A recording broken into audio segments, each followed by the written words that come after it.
Hello guys, this is अंकित चौधरी और आप सभी का मेरे यूट्यूब चैनल में हार्दिक स्वागत है दोस्तों। तो दोस्तों, अगर मैं बात करूं लास्ट वीडियो की, तो लास्ट वीडियो में ये क्लास 11th, अगर मैं फिर से रिपीट कर देता हूं सारी चीजें। ये क्लास 11th का मैथ्स है जो कि आपका एनसीईआरटी है, ठीक है। और उसके अतिरिक्त अगर मैं बात करूंगा तो हमने 1.2 एक्सरसाइज तक कर ली थी। ये आप ऊपर आसानी से देख पाएंगे कि 1.2 ये हमने पूरा खत्म कर लिया था इससे प्रीवियस वीडियो में, ठीक है। Now we will move ahead और हम we will start now exercise number 1.3। Theory start करेंगे हम और हम डीपली स्टडी करते जा रहे हैं जैसे कि आपने देखा। और उस साथ में आज हमने लगभग हिंदी की 2 वीडियो बना चुकी है, तो आप वहां से देख लीजिएगा। एक शायद कारक हमने कवर किया और दूसरा द अदर वन इज समास। समास भी हमने कैरी किया था। एंड अभी क्या है, हम नेक्स्ट जो है हम मैथ्स का 1.3 एक्सरसाइज कंप्लीट करने जा रहे हैं और देखेंगे रात को अगर समय मिलता है तो फिर हम पूरा 1.5 तक इसे कंप्लीट करने का प्रयास करेंगे। If we are not able to complete it then we will complete in the morning, okay, tomorrow morning. तो let's we will start. Subset, subset क्या होते हैं देखिए। सबसे पहले जानना कि consider the set S set of all students in your school and y set of all students in your class।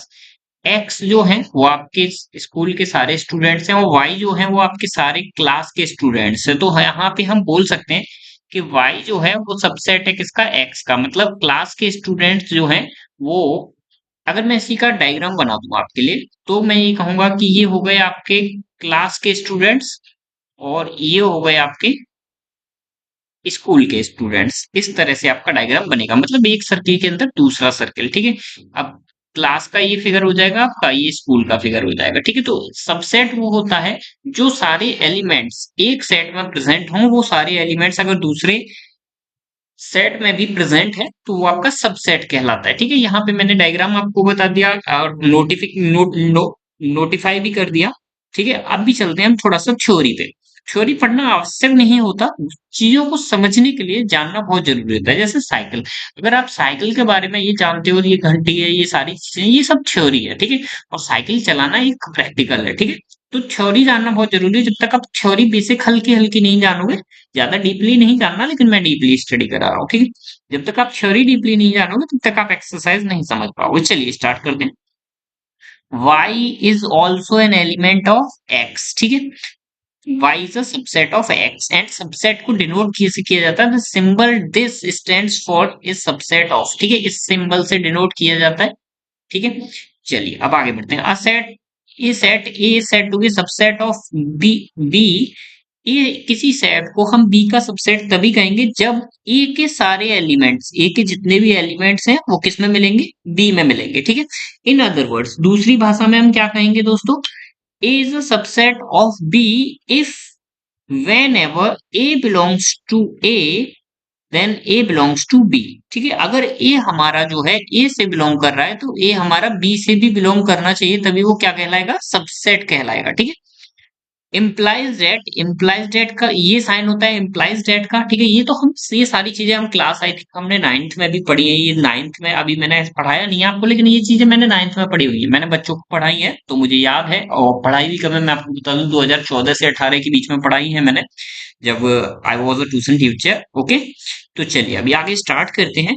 तो सबसेट का साइन अप देखो यहाँ पे कैसे डिनोट करते हैं, A is a subset of B if A belongs to A and implies that A belongs to B. अगर A से बिलोंग करता है और ए बी से भी बिलोंग करता है तो क्या इंप्लाइज करता है कि A is a subset of B, ठीक है। इसको दूसरी तरह से घुमा के अगर बोलना चाहें हम तो ऐसे भी बोल सकते हैं, ठीक है। चलिए, we need as statement A is a subset of B if A element. ये जो ऊपर हमने थ्योरी पढ़ा था ये फिर से आ गया, ठीक है। यहाँ पे हम पढ़ चुके थे, फिर से ये रिपीट हो रहा है, कोई इशू वाली बात नहीं। If A is not a subset of B, और अगर ए सबसेट नहीं है तो उसे डिनोट कैसे किया जाएगा, इस साइन को हम लोग क्या कर देंगे दोस्तों, जस्ट अ सेकंड, मैं फिर से ड्रॉ करता हूं। इस साइन को हम बनाएंगे एंड इसको यहां से हम काट देंगे, तो इसका मतलब होता है not a subset of, not a subset of, okay. चलिए now we will move ahead. If it is so happens that every element of B is also an A, then B is a subset of A, ठीक है। इसी तरह से B भी ए का subset हो जाएगा। और क्या कंडीशन बनेगी, अगर कोई कंडीशन बनती है कि ए सबसेट है बी का और बी सबसेट है ए का, ठीक है। मान लेते हैं ए में जो एलिमेंट्स हैं, ए में कौन कौन से एलिमेंट्स हैं, मान लेते हैं 1 और 2 एलिमेंट्स हैं। ए के एलिमेंट्स सारे किसमें हैं, बी में है, यानी बी में 1 2 है। और बी के सारे एलिमेंट्स किसमें है दोस्तों, ए में है। ए के एलिमेंट्स बी में है, बी के एलिमेंट्स ए में है, तो क्या कंडीशन बनती है आपकी, implies that A is equals to B. तो ये आपकी कंडीशन एक बहुत इंपॉर्टेंट बन जाती है, जो कि यहाँ पे लिखा हुआ है, if A is a subset of B and B is a subset of A then A equals to B. ठीक है, ये कंडीशन आपको याद रखनी है। चलो अभी आगे बढ़ते हैं। तो इसके लिए हम डबल इंप्लाइज दैट का फॉर्म साइन भी यूज करते हैं, सिंबल यूज करते हैं, ठीक है। टू वे इम्प्लीकेशंस, ठीक है। Means A is a implies that, मतलब इससे ये इम्प्लाइज होगा, इससे ये इम्प्लाइज होगा, ऐसे भी हम यूज कर सकते हैं, ठीक है। चलिए अभी आगे, from the above definition that every set A is a subset of itself, ठीक है। every set, हर सेट खुद का सबसेट होता है, ठीक है, कोई इशू नहीं है। since the set empty है, phi has no elements, ठीक है, empty set में कोई एलिमेंट्स नहीं होता। we agree that phi is a subset of every set, phi जो होता है वो हर सेट का सबसेट होता है, ठीक है, चाहे ए हो चाहे बी हो। यहां से ये इंपॉर्टेंट चीज निकल के आई, जो आपका एक एनसीईआरटी का क्वेश्चन भी है इस पे बेस्ड, तो वो मैं आपको वहां पे करा दूंगा। चलिए अभी आगे बढ़ते हैं। The set Q of rational numbers is a subset of R real numbers, ठीक है। अभी यहाँ पे बताया है कि क्या किसका सबसेट होता है, तो इसके लिए मैं अगर एक फिगर बनाना चाहूँ आपके लिए, देखिए यहाँ कहीं नीचे लिखा होगा तो ठीक है, अदरवाइज मैं I will help you to make, ये यहाँ पे बना हुआ है, यहाँ पे मैं आपका फिगर बना के शो करूंगी, ओके। यहाँ पे वहां नहीं कर रहा हूँ, इस जगह नहीं कर रहा हूँ, उस फिगर को मैं नीचे बनाऊंगा। उससे पहले हम कुछ चीजों के बारे में स्टडी कर लेते हैं, ठीक है। तो यहाँ पे क्या दिया है दोस्तों, कि Q is a subset of R, ठीक है। तो Q जो है वो सबसेट है R का, क्यों है, क्योंकि रियल नंबर्स में सारे नंबर्स, अगर मैं रियल नंबर और रेशनल नंबर्स का diagram, sorry I want to apologise, थोड़ा हाथ लग गया मेरे, चलिए। हाँ, तो अगर मैं यहाँ पे रेशनल नंबर और रियल नंबर्स का क्या है डायग्राम बनाऊंगा, तो कैसे बनेगा दोस्तों, ये हो गया आपका क्या, रियल नंबर, और इसके अंदर छोटा सा क्या हो गया आपका, रेशनल नंबर, ठीक है। तो ये हो गया आपका Q, ये हो गया आपका R, ठीक है, ऐसे फिगर बनेगा। If the set of all divisors of 56, 56 की ऑल डिविजर्स अगर बात करें, B is a set of prime divisors of 56, ठीक है। तो prime divisors is a subset of all divisors, ये हो जाएगा, यानी B is a subset of A, ठीक है। तो B is a subset of A नीचे लिखा भी हुआ है, ठीक है। क्यों, कारण बता देता हूं मैं, चलिए कारण डिटेल में स्टडी कर लेते हैं। यहाँ पे 56 के डिविजर्स करते हैं हम, 56 2 से करेंगे तो 28 हो जाएगा, 2 से करेंगे तो 14, 2 से करेंगे तो 7, 7 से करेंगे तो 1, ठीक है। सबसे इंपॉर्टेंट चीज, ठीक है। अब अगर मैं आपसे कहूं, क्या कहूंगा दोस्तों, कि इसके मैं सारे डिविजर्स एक बार लेता हूं, एक बार प्राइम डिविजर्स लेता हूं, तो जब मैं प्राइम डिविजर्स लूंगा तो आपका 2 और 7 आएगा, और जब मैं सारे डिविजर्स लूंगा तो भी आपका 2 और 7 आएगा। तो मैं इसको दूसरी तरह से अगर मैं बोलना चाहूं, तो मैं इस दूसरी तरह से ये भी बोल सकता हूं कि B is a subset of A, sorry दूसरी तरह से नहीं बोल सकता, मुझे एक ही तरह से बोल पाऊंगा, क्यों, क्योंकि ऑल डिविजर्स, दूसरे डिविजर्स इसका 4 भी हो जाएगा, 2 2 जा 4, ठीक है। प्राइम डिविजर्स तो 2 और 7 ही होंगे, लेकिन ऑल डिविजर्स में क्या क्या आ जाएगा, 2 आ जाएगा, 4 आ जाएगा, 7 आ जाएगा, 8 आ जाएगा, 14 आ जाएगा, और और क्या आएगा दोस्तों, 28 आ जाएगा, 1 भी आ जाएगा, ठीक है, ये सारे आ जाएंगे, ठीक है। लेकिन प्राइम डिविजर्स की अगर मैं बात करूं, कितने आ जाएंगे टोटल, 1 2 3, 3 4 4 टू जा 8 आएंगे, तो 1 2 3 4 5 6 7, एक मिसिंग है, एक मिसिंग है, यानी 56 मिसिंग है यहाँ पे, तो 56 भी लिख देते हैं, ठीक है। मैंने कैसे पता लगाया, क्योंकि हमारे पास एक फॉर्मूला था, ठीक है, 2 की पावर 3 है यहाँ पे एंड 7 है, इंटू 7। तो हमारे पास क्या फॉर्मूला होता है सारे सबसेट्स को फाइंड करने का, पावर को हम पावर में 1 ऐड कर देते हैं, ठीक है। तो 3 + 1 एंड 1 + 1, 3 + 1 हो गया 4, एंड 1 + 1 हो गया 2, 4 2 जा 8 हो गया, मतलब 8 नंबर्स निकल के आएंगे। हमने 7 लिखे थे तो हमने 56 एक और लिख लिया हमने फाइंड करके, ठीक है। हमें लगा कि कोई ना कोई मिसिंग है तो हमने लिख लिया। अब मेरी बात सुनिए कि ये हमारा है जो है ए, जिसमें सारे सबसेट आ रहे हैं, और ये है बी जिसमें केवल प्राइम सबसेट्स आ रहे हैं। तो इस तरह से आपका B is a subset of A हो जाएगा, ठीक है। थ्योरी समझना बहुत जरूरी होता है कि कौन सी चीज कहाँ से आई है। एनसीईआरटी में इतना एक्सप्लेनेशन देंगे तो बहुत मोटी हो जाएगी, इसलिए ये चीजें आपको खुद समझनी पड़ती है कि ये चीजें कहाँ से आई, ठीक है। चलिए आगे, 1 3 5 and B x is odd natural number less than 6। पहले नेचुरल नंबर निकालते हैं 6 से छोटे, तो 1 2 3 4 5, ठीक है। अब इसमें से क्या करते हैं हम, ऑड ऑड नंबर्स लेते हैं, इवन नंबर्स को हटा देते हैं। तो 4 हट गया आपका एंड 2 हट गया आपका, क्या बचा 1 3 5। तो 1 3 5 ए के भी एलिमेंट्स हैं और 1 3 5 जो है वो बी के भी एलिमेंट्स हैं। तो हम बोल सकते हैं कि A is a subset of B and B is a subset of A, ठीक है। It means A is equals to B implies that, ठीक है। ये भी बोल सकते हैं हम। यहाँ कंडीशन थी, हमने ये कंडीशन ऊपर पढ़ी थी कि अगर ए सबसेट बी का हो, बी अगर if A is a subset of B and if B is a subset of A implies that A is equals to B, ठीक है। चलिए अब आगे बढ़ते हैं। Let A is equals to A I U U and B is equals to this. तो क्या ये सबसेट है? सबसेट नहीं है, क्योंकि यहाँ पे बी एग्जिस्ट कर रहा है लेकिन बी यहाँ नहीं है। यहाँ पे ई एग्जिस्ट कर रहा है लेकिन ई यहाँ नहीं है। That's why A is not a subset of B and B is not a subset of A. Clear है? चलिए अब आगे चलते हैं। Let A and B be two sets. A और बी दो सेट्स हैं। If A is a subset of B and A is not equal to B, ठीक है। देखो कंडीशन आती है, प्रॉपर सबसेट किसे बोलते हैं? प्रॉपर सबसेट बोलते हैं कि सबसेट तो होना चाहिए, ठीक है, लेकिन बराबर नहीं होना चाहिए अपने सेट के, तो वो प्रॉपर सबसेट कहलाएगा, ठीक है। मतलब ए जो है वो सबसेट तो होना चाहिए बी का, बट ए जो है बी के बराबर नहीं होना चाहिए। तो ये कंडीशन बनती है किस चीज की? प्रॉपर सबसेट की, ठीक है। ये हमेशा याद रखना है। क्या समझ आया आपको? समझ आया नहीं आया? आ गया होगा। चलिए अभी आगे बढ़ते हैं। बहुत इजी था। जैसे फॉर एग्जांपल उदाहरण देता हूं मैं।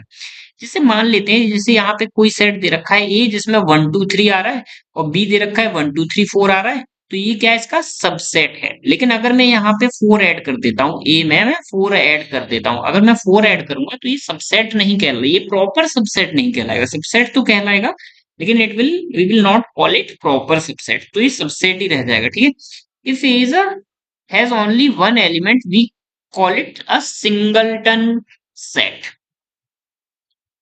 अगर किसी भी सेट में केवल एक ही एलिमेंट होगा तो हम उसे सिंगलटन सेट भी कहेंगे, ठीक है।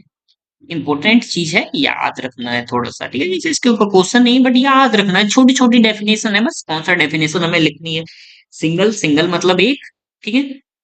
तो यहाँ पे दिया हुआ example, if A is a singleton set. ऐसे ही हम यहाँ पे B is a singleton set लिख सकते हैं, one is a singleton set लिख सकते हैं, कुछ भी लिख सकते हैं, ठीक है। चलिए कंसीडर द सेट। अब एक सेट दिया हुआ है आपको, five A is equals to this, B is equals to this and C is equals to this, ठीक है। Insert the symbol below subset of और not a subset of. Subset है या नहीं है वो हमें क्या करना है दोस्तों? साइन लगाना है। तो five is a subset of B. अभी मैंने बताया था आप लोगों को कि फाइव हर चीज का सबसेट होता है, फाइव हर सेट का सबसेट होता है, फाइव हर सेट में आता है। तो सबसे पहले तो यहाँ सबसेट का साइन लगा देंगे। ऐसा कोई सेट नहीं होता सेट, अब सेट में अगर कोई एलिमेंट नहीं भी होगा ना, कोई सेट खाली भी है तो उसमें भी क्या है, फाइव जो होता है वो सबसेट हमेशा होता है, ठीक है। फाइव जो है ए का सबसेट हमेशा होता है चाहे कोई एलिमेंट्स ना भी हो, ठीक है। तो five is a subset of every set. चलो A is a subset of B, A है या नहीं है बी का? तो देखो यहाँ पे ए में 3 है, क्या बी में 3 है? बी में 3 नहीं है कहीं पे भी, तो ये नॉट अ सबसेट हो जाएगा। ठीक है, क्लियर हुआ? अब मैंने साथ के साथ रफ भी करते जाऊंगा क्योंकि मुझे आगे क्वेश्चन आपको यहीं से समझाने हैं। एक्सरसाइज में अलग आपको वीडियो बना के बता दूंगा, लेकिन यार हम एग्जाम्पल यहीं पे करेंगे। ठीक है, चलिए अब आगे। यहाँ पे ए is a subset of C, क्या ए सबसेट है सी का? तो यहाँ पे देखो ए में 1 है, सी में 1 है, ए में 3 है, सी में 3 है, मतलब ये दोनों सेट सी में मिल रहे हैं, सी में मिल रहे हैं, यानी ए इज सबसेट ऑफ सी। ठीक है, अब ऐसे ही आप बी का देखिए, तो बी बी में कौन कौन से एलिमेंट है? 1 5 9, तो 1 तो यहाँ है, 5 भी यहाँ है और 9 भी है, तो B is a subset of C. ये भी ठीक बात है भाई। चलिए अब चेक कर लेते हैं। ठीक है, तो सेकंड वाला नहीं है, बाकी थर्ड फोर्थ दोनों सबसेट हैं। अब यहाँ पे क्या है? और कुछ खास ऐसा है नहीं। चलिए अब आगे बढ़ते हैं सीधे। Let A is to A E I O U and B is to A B C D, is A a subset of B? क्या ए सबसेट है बी का? ए में देखो ई है लेकिन बी में ई है ही नहीं, तो not a subset, A is not a subset of B. ठीक है, नो, दिया भी हुआ है नो। वाई? क्यों नहीं है? बिकॉज, यहां पे लिख दोगे आप सीधे सीधे, बिकॉज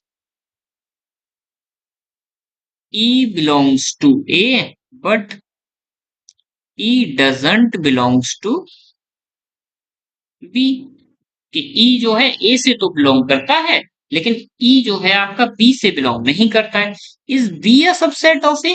क्या बी ए का सबसेट है? नहीं है, क्योंकि बी में डी है लेकिन डी यहां पे नहीं है, तो सेम चीज लिखोगे, B is not a subset of A because D belongs to B but D doesn't belongs to A. ठीक है, चलिए अब आगे बढ़ते हैं हम लोग। अब देखिए यहाँ पे थ्योरी देख लीजिएगा, हो सकता है थ्योरी में कुछ अलग हो, बट हमारा जो काम है वो हमने खत्म कर दिया। ठीक है, let A B C B 3 sets A belongs to. अब यहाँ पे एक और एग्जांपल दिया हुआ है, ये बहुत इंपॉर्टेंट है। अब ये तो हमने यहाँ पे 10th एग्जांपल तो क्लियर कर दिया, बट 11 थोड़ा सा अलग है। देखो क्या बोल रहा है, ए बिलोंग्स टू बी, ए जो है वो बी को बिलोंग्स कर रहा है। ठीक है, इन्होंने ले लिया ए ब्रैकेट में वन वन ले लिया, एंड ए जो है वो बी से बिलोंग कर रहा है। ठीक है भाई, ये जो एलिमेंट है यहाँ पे एग्जिस्ट कर रहा है, ये पूरा एलिमेंट। ठीक है, चलिए आगे बढ़ते हैं। B is a subset of C, B जो है, बी के जो एलिमेंट्स हैं सारे वो सी में है। ठीक है, is it true that A is a subset of C? क्या ए सबसेट है सी का? नहीं है, क्यों? क्योंकि यहाँ पे जो वन है वो सिंगल ब्रैकेट में है। अगर यहाँ पे ए जो होता वो डबल ब्रैकेट में वन होता तो ये क्या है? सबसेट कहलाता। क्यों? क्योंकि भाई वन के आगे दो ब्रैकेट है, वन के पीछे भी दो ब्रैकेट है। प्रॉपर ब्रैकेट तो आप यूज करोगे ना, समझ रहे हो मेरी बात? अगर सबसेट बना रहे हो आप तो एलिमेंट्स को भी ब्रैकेट में लिखोगे और एक्स्ट्रा ब्रैकेट भी लगाओगे। अब यहाँ पे इसमें अगर मैं बोलूं तो ये पूरा, अब अगर मैं सर्किल कर देता हूं यहाँ पे, जस्ट अ सेकंड, ये पूरा हमारा एक एलिमेंट है। ठीक है, ये ब्रैकेट जो है ये एलिमेंट के साथ है, मतलब एलिमेंट है ये हमारा। ठीक है, चलिए अब बढ़ते हैं हम लोग कहाँ, आगे बढ़ते हैं। आगे क्या बढ़ना है भाई? चलो देखते हैं आगे क्या टॉपिक है। Subset of set of real numbers. ठीक है, तो देखो यहाँ पे, अब देखो यहाँ पे मैं आपको शायद समझाने वाला था, जो आपको एक व्हीन डायग्राम करके मैं सारी चीजें बहुत अच्छे से आपको समझाने वाला हूँ दोस्तों। ठीक है, तो अब देखो कैसे समझाऊंगा। तो सेट ऑफ नेचुरल नंबर, ठीक है, ये सब चीजें आपने पढ़ रखी हैं तो इनके लिए मुझे लिखना नहीं है, ये सीधे मैं आपको व्हीन डायग्राम से एक ही बार में समझा दूंगा। ये सब मैं 1.1 में भी बता चुका हूँ, 1.2 में भी बता चुका हूँ। बार बार ये नहीं बताऊंगा कि नेचुरल नंबर 1 2 3 4 5 होते हैं, इंटीजर्स -1 -1 +1 ये सब होते हैं, और जीरो भी इसमें शामिल होता है। रेशनल नंबर्स क्या होते हैं? पी अपॉन क्यू की फॉर्म में होते हैं, and Q is not equal to zero होता है। ठीक है, और जो आपका रेशनल नंबर्स होते हैं वो एक तरह से रिकरिंग डेसिमल्स होते हैं। ठीक है, इनफाइनाइट नंबर्स भी बोलते हैं उन्हें, ठीक है। तो वो सारी चीजें मैं आपको नहीं समझाऊंगा। मैं अब क्या समझाने वाला हूँ आपको वो समझिएगा आप, ठीक है। तो सबसे पहले यहाँ मैं बनाता हूँ दोस्तों एक फिगर, ठीक है। थोड़ा सा और नीचे, ओके ओके, ठीक है। तो यहाँ पे मैं सबसे पहले एक बनाता हूँ, पाई चार्ट की जगह मैं क्या रेक्टेंगल चार्ट लेता हूँ। तो ये मैंने सबसे पहले एक फिगर बनाया, ठीक है। अब यहाँ पे मैं नीचे देख लेता हूँ, एक दो तीन चार, लगभग चार मुझे रेक्टेंगल बना देने हैं, ओके। ठीक है, ओके। अब हम चलते हैं इसकी थ्योरी पे, समझिएगा, ठीक है। सबसे छोटे क्या होते हैं दोस्तों, आपके सबसे छोटे होते हैं नेचुरल नंबर,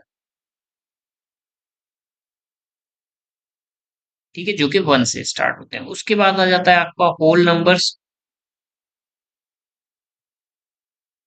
होल नंबर्स के बाद आ जाते हैं आपके इंटीजर्स। इंटीजर्स के बाद आपका क्या आता है, इंटीजर्स जेड को बोलते हैं। इंटीजर्स के बाद आता है आपका रेशनल नंबर्स। रेशनल नंबर्स को किससे, क्यू से डिनोट करते हैं।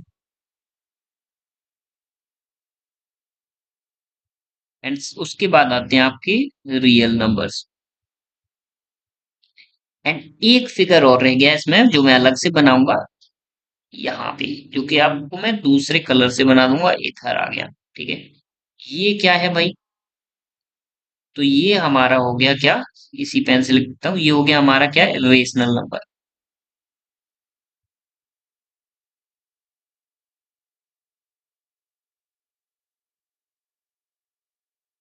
Irrational number, IRRATIONAL and numbers, ठीक है।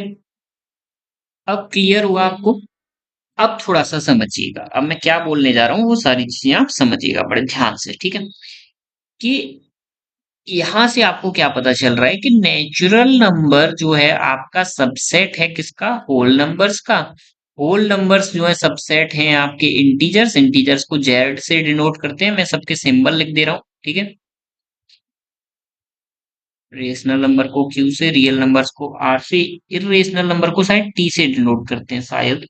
हाँ, irrational numbers are denoted by T, ठीक है। तो यहाँ पे टी लिख देता हूँ, ठीक है।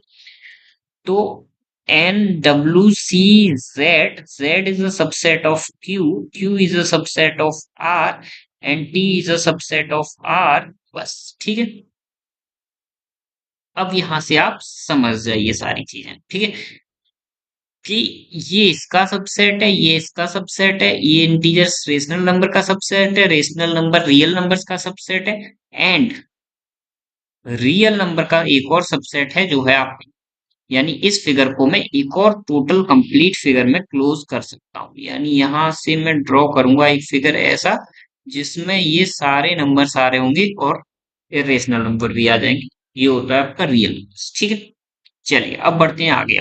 ये पी अपॉन क्यू की फॉर्म, ये सब बच्चों वाली चीजें, अब मैं ये चीजें नहीं बताऊंगा क्योंकि ये फिगर मैं आपको जब समझा दिया तो ये सारी चीजें ये सब हो चुकी हैं इस फिगर में, ठीक है। टी, टी मैं बता चुका हूँ, टी से डिनोट करते हैं इरेशनल नंबर्स को, ठीक है। एक इंपॉर्टेंट चीज थी जो अभी मैंने बताई थी, जो कि इंपॉर्टेंट चीज आई थी, उसे याद रखिएगा थोड़ा सा। वैसे याद रखने वाली जरूरत तो आपको नहीं पड़ेगी, बट फिर भी मैं बता दे रहा हूँ आपको कि याद रखिएगा, ठीक है। क्या, क्योंकि वो आगे काम आएगी बीएससी में आपके, क्या आएगी काम, प्रॉपर सबसेट, जो अभी मैंने बताया था शायद आप भूल गए होंगे। प्रॉपर सबसेट, प्रॉपर सबसेट क्या होता है, फिर से मैं रिपीट कर रहा हूं कि ए जो होता है वो सबसेट होता है बी का, but A is not equals to B, then we call that A is a proper subset of B, ठीक है, क्लियर है। चलिए अब आगे बढ़ते हैं। ये फिगर मैं आपको बहुत अच्छे से डायग्रामेटिकली अभी मैं समझा चुका हूँ आपको, तो ये मैं दोबारा नहीं लिखूंगा, ठीक है। यहाँ पे मैं समझा दिया है। चलिए, intervals as subset of R, क्या बोल रहे हैं भाई, इंटरवल्स में अभी तक हमने क्या सीखा भाई। चलो अब बात करते हैं थोड़ा सा और डिटेल में, ठीक है। हमने अभी तक सीखा कि किसी भी चीज को हम एज अ रोस्टर फॉर्म कैसे लिखते हैं। हमने सीखा सेट बुलटर फॉर्म, रोस्टर को टेबुलर फॉर्म भी बोलते हैं, जो कि हमने 1.1 1.2 वीडियो में सीखा था चैप्टर नंबर 1 के। दूसरा सीखा था हमने सेट बुल्डर फॉर्म। अब यहाँ पे हम सीखने वाले हैं तीसरी फॉर्म। तीसरी फॉर्म क्या है दोस्तों? तो तीसरी फॉर्म है आपकी इंटरवल्स की फॉर्म में लिखना, इंटरवल्स। ठीक है। और इंटरवल्स को किस फॉर्म का रूप बोला जाता है? हल्का सा आपको इंटरवल्स का सेट बुल्टर फॉर्म का रूप भी बोला जाता है। ठीक है। चलो अभी स्टार्ट करते हैं, आगे बढ़ते हैं। तो सेट बुल्टर फॉर्म में क्या होता है? आपके क्लोज्ड इंटरवल होते हैं या ओपन इंटरवल होते हैं, दो चीजें होती हैं। ओपन इंटरवल, क्लोज्ड इंटरवल का मतलब क्या होता है कि अगर आपका ये लिखा हुआ है कि 2 से लेके 3 तक के सारे नेचुरल, 2 से लेके 5 तक के सारे नेचुरल नंबर्स के बीच में बिलोंग करते हैं, तो मैं न 2 को मैं काउंट करूंगा न 5 को काउंट करूंगा, मैं बीच वाले 3 और 4 को काउंट कर लूंगा, मेरा आंसर हो जाएगा। ठीक है। अगर मैं यहाँ पे क्लोज्ड इंटरवल लगा देता हूँ 3 और 5 के बीच में, तो क्या हो जाएगा कि मैं 3 को भी काउंट करूंगा, 4 को भी काउंट करूंगा और 2 को भी काउंट करूंगा। सॉरी, 3 से लिया है मैंने, चलो इसे 2 से ले लेते हैं। तो 2 से 5 तक, तो मैं 2 3 4 5 चारों काउंट करूंगा, उसे हम कहेंगे क्या? Closed interval. मतलब क्लोज्ड इंटरवल का मतलब ये होता है हम एंड पॉइंट्स को भी काउंट करते हैं, जबकि ओपन इंटरवल में हम एंड पॉइंट्स को काउंट नहीं करते। अब सेमी ओपन होगा तो आगे के हिस्से को काउंट नहीं करेंगे, ठीक है, semi open. And semi closed होगा तो पीछे वाले हिस्से को नहीं काउंट करेंगे। ठीक है। तो ये चीजें हैं। चलो अभी आगे बढ़ते हैं थोड़ा सा। लेंथ, किसी इंटरवल की लेंथ निकालनी है तो उसके लिए ये फॉर्मूला होता है। ठीक है। ये मैं अंडरलाइन नहीं किया, पता नहीं क्यों, शायद मैं इसे देख नहीं पाया होगा, लेकिन अब भी मैं बता दे रहा हूँ कि अगर आपसे बोल रहा है कि कोई इंटरवल है जो आपका 2 से लेके 8 तक है, ठीक है, तो उसको आप कैसे करोगे भाई? 8 में से 2 माइनस कर दोगे तो आपका क्या निकल के आ जाएगा? 6 निकल के आ जाएगा। अब ये तो बात कर ली हमने क्लोज्ड इंटरवल की। अब अगर यही ओपन इंटरवल में लिखा हो 2 और 8, तो आप क्या करोगे भाई? फिर 7 में से आप क्या माइनस, जस्ट अ सेकेंड रुक जाइए।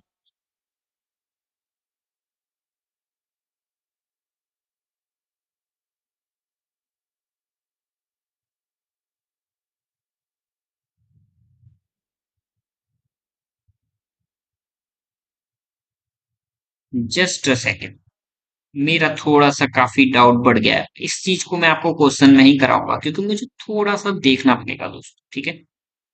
क्या देखना पड़ेगा? क्योंकि इसके बीच के अगर मैं बात करूं तो इसके बीच के नंबर कितने निकल रहे हैं? 2 3 4 5 6 7 8, कितने नंबर्स निकले दोस्तों? 8 नंबर निकले। कितने नंबर निकले? 3 और 4 7। क्या मैं सही हूं? 7 नंबर्स निकले 2 से 8 तक। 1 2 3 4 5 6 7 8, 4 और 3 7, टोटल 7 नंबर्स निकले। और अगर मैं 8 में से 2 माइनस करता हूं तो मेरा कितना निकलता है? 6 निकलता है।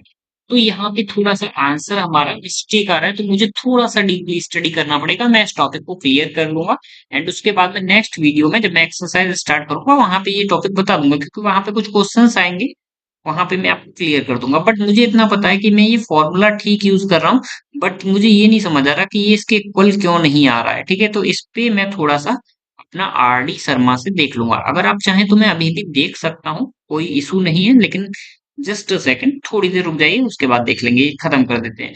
उसके बाद यूनिवर्सल सेट। यूनिवर्सल सेट क्या होता है? जिसमें सारे एलिमेंट्स आ जाए सेट के। ठीक है। ऑल द एलिमेंट्स, जैसे फॉर एग्जांपल यहाँ पे दिया है set of prime numbers, set of even numbers, या सेट ऑफ नेचुरल नंबर्स, कुछ भी हो सकता है जिसमें सारे सेट आ जाए। ठीक है। इसको आप यूनिवर्सल सेट को अच्छे से नेक्स्ट टॉपिक में 1.4 चैप्टर में समझ लोगे, क्योंकि वहां पे आपका क्या आने वाला है दोस्तों? वेन डायग्राम आने वाला है। ठीक है।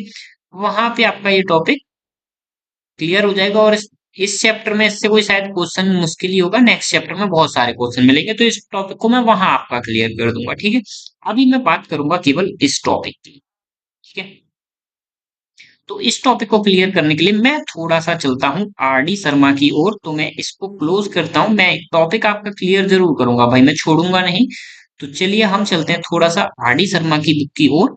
तो यहाँ से डॉक्यूमेंट्स एंड डॉक्यूमेंट्स में से आर डी शर्मा ये निकालेंगे। ठीक है, चलिए तो अब यहाँ पे केवल हम एक क्वेश्चन टच करेंगे जो कि मेरा पढ़ा हुआ भी है और उससे मेरा डाउट क्लियर भी हो जाएगा कि इक्वल होता है या नहीं होता। चलो जल्दी जल्दी जल्दी जल्दी आगे चलते हैं थोड़ा सा।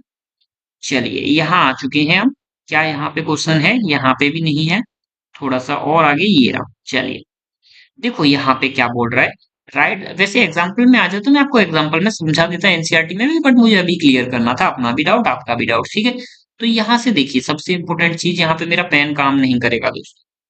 ठीक है, तो मैं आपको कैसे समझाऊं बिना पेन के? बाबा बिल्कुल मेरा पेन, ओहो इस पीडीएफ में मेरा पेन काम नहीं करेगा क्योंकि मुझे इस पीडीएफ को दूसरे पीडीएफ फॉर्म में कन्वर्ट करना पड़ेगा। चलिए कोई बात नहीं, यहाँ पे हम बस ये देख लेते हैं कि 6 में से, यहाँ पे देखिए आप 6 में से माइनस माइनस 4 किया तो ये 10 टोटल निकल के आ गया।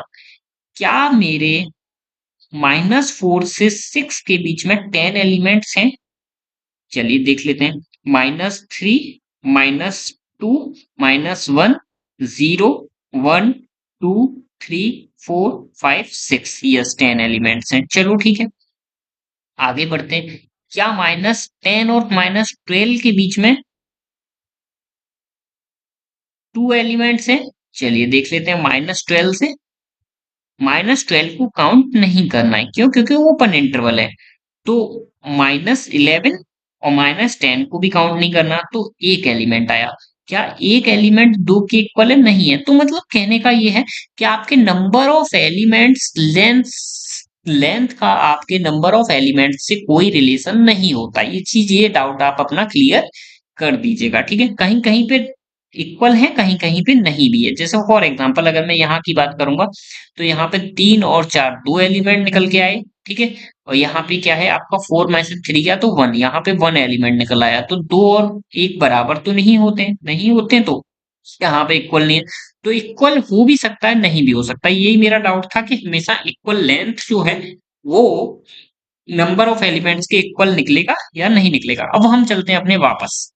ठीक है, तो वापस यही था दोस्तों, आपका ये चैप्टर आपका जो थ्योरी था वो फिनिश हो चुका है। अब नेक्स्ट वीडियो में हम इसकी एक्सरसाइज करेंगे, इसी तरह से सेपरेटली क्वेश्चंस करेंगे। ठीक है, उसके बाद हम 1.4 चलेंगे। 1.3 थोड़ा सा हार्ड है, कुछ टॉपिक थे जहां पे हमें डाउट निकला। ठीक है, लेकिन इजी है, थोड़ा सा याद करोगे तो हो जाएगा। और चलिए वन अभी एक्सरसाइज करेंगे नेक्स्ट वीडियो में। ओके, थैंक यू दोस्तों, इसे लाइक शेयर सब्सक्राइब कर दीजिएगा। और मैं देख रहा हूँ कि हमारे सब्सक्राइबर 10 से 13 हो गए, जबकि मैंने किसी से रिक्वेस्ट रिक्वेस्ट नहीं किया। तो अच्छा लगा कि हाँ भाई लोगों को मेरी वीडियो पसंद आ रही है। बाकी हमारा उद्देश्य केवल ये है कि हमें अपना सिलेबस कंप्लीट करना, ताकि it will help us in TGT exam.